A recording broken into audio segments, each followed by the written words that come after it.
Nous avons réalisé une coédition, nous, maison d'édition marseillaise Alif Bata, avec une maison d'édition tunisienne. On a eu l'occasion de concrétiser ça quand on est passé sur le projet de livre des deux rives.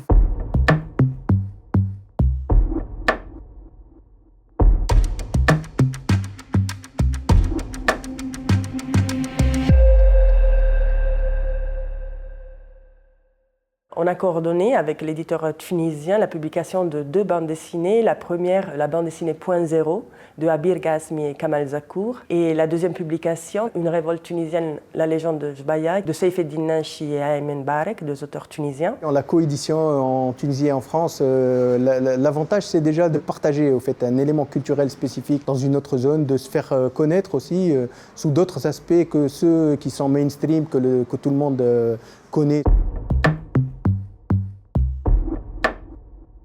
Le défi majeur dans ce travail de traduction a probablement été, pour Marianne Babu, la traductrice, celui d'adapter ce langage qui était un peu plus classique en arabe dans un langage oral et parlé le plus spontané possible en français. L'approche des onomatopées, par exemple, et aussi les histoires très spécifiques, enfin les moments d'histoire très spécifiques à la Tunisie qu'il fallait connaître. C'est pour ça qu'on a mis un annexe au fait, vers la fin pour que les gens comprennent à peu près le contexte historique.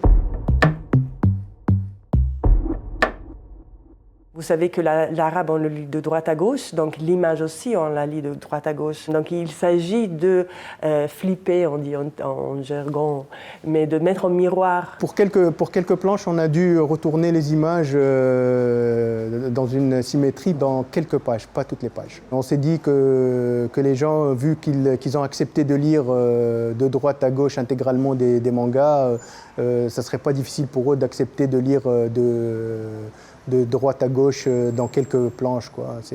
Ça ne va pas changer leur expérience.